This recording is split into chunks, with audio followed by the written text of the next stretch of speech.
Hello, my sexy muffins, and welcome back to another video. I'm finally back with part 2 of the Lady Muzan, her husband series, her Reborn husband series. So we're going to be doing that. This is again a flashback thing to where Lady Muzan got her new doctor, who started her on the new treatment. Let me look up something real quick, but let's get on to the disclaimer. Disclaimer: Lady Muzan is the gender-bent version of Lord Muzan from Demon Slayer. I know that Lord Muzan is not female in canon. This is just for fun and not to be taken seriously at all. Simping for fictional characters in Yandere's is fine. Just do not be illegal or gross about it. You know all that. And that Lady Muzan is not Yandere in canon. This is just for fun, once again, and not to be taken seriously at all. Simping for fictional characters in Yandere's, once again, is fine. Just do not be illegal or gross about it. You know who you are, you dirty flaky biscuits. Yandere's are not ideal partners to have in real life. Also, remember to separate fiction from reality and headcanon from canon. Now, let's do this.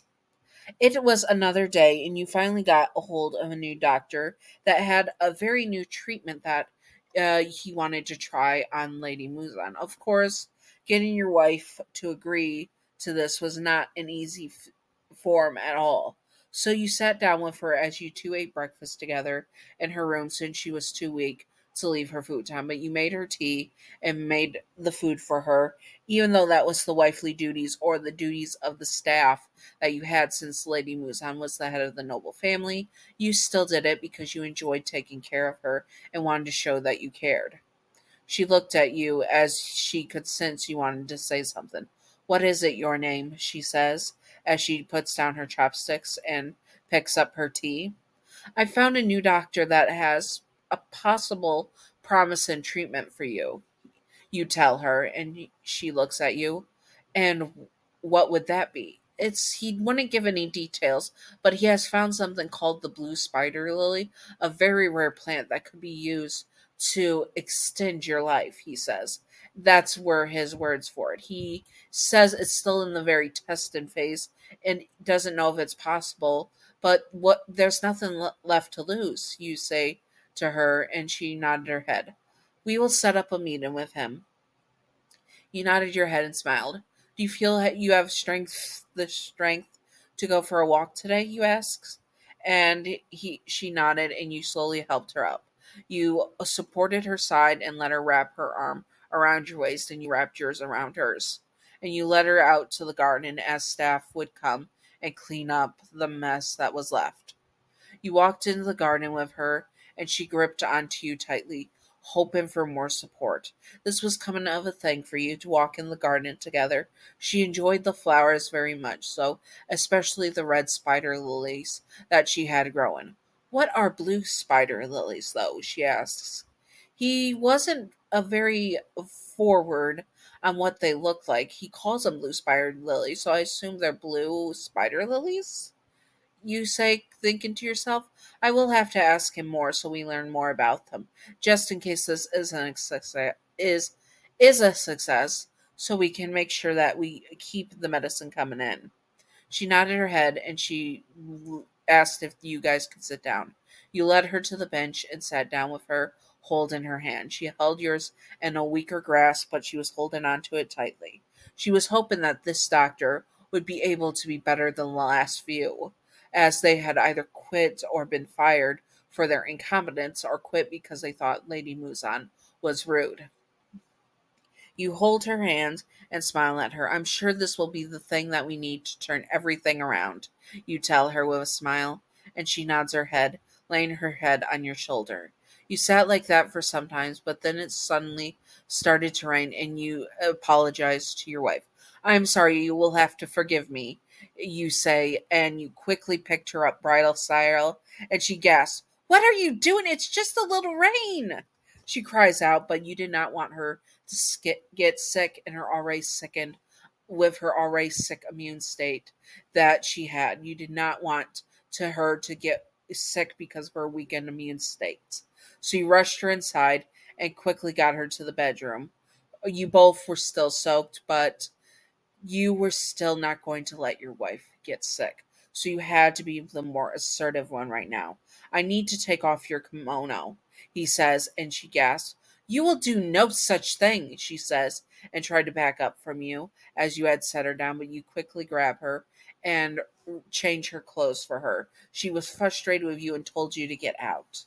Her body is not as beautiful as she felt it was before, as she has weakened and hasn't been able to work out and exercise as much as she would like.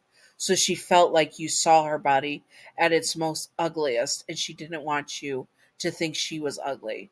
She fell to her knees on her futon and wrapped herself in the blankets, her heart shattering. She is a strong woman, but the thought of you seeing her weak and vulnerable made her feel weak and vulnerable, and she hated it.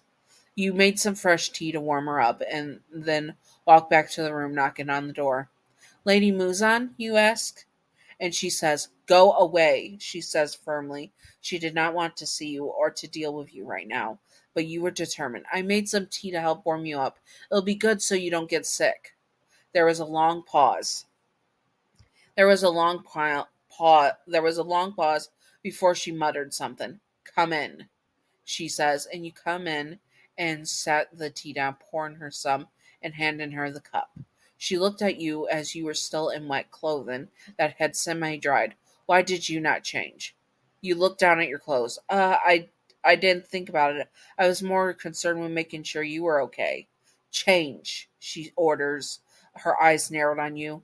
She loved you, and she didn't want you to get sick either, especially if it was because of her. She was not going to be your burden.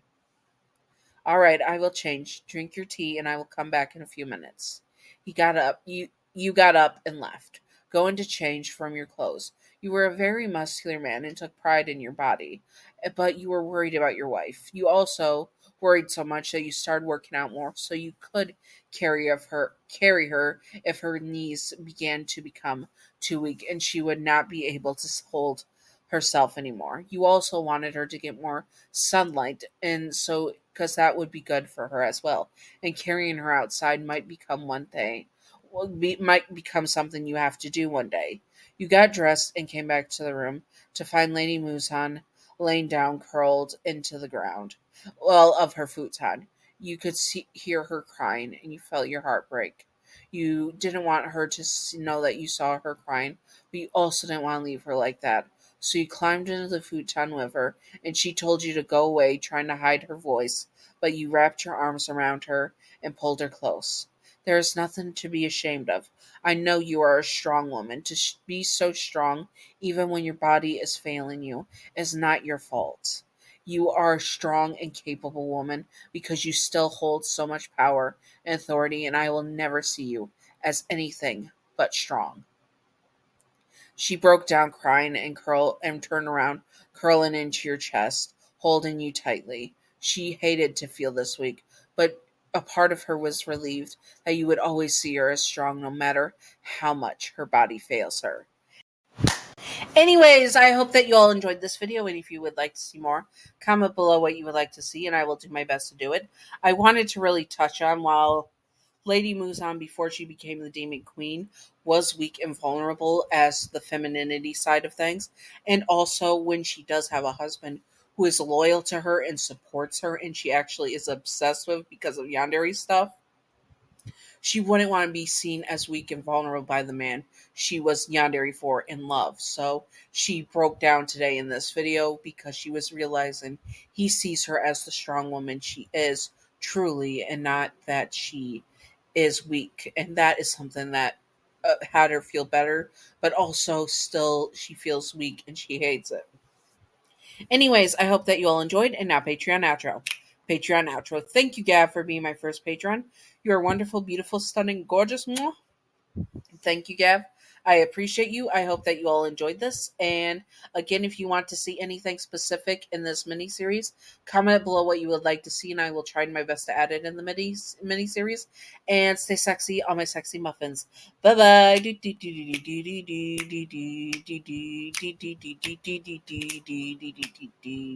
Secret outro time, secret outro time, secret outro time, secret outro, baseball bat.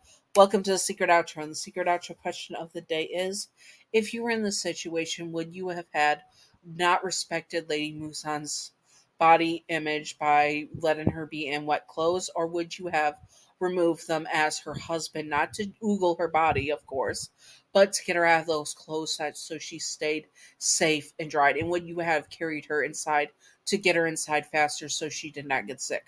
Personally, I would do the same thing. If my partner has similar issues with weak legs, like muscle fatigue, not because of damage or anything, just a genetic disorder.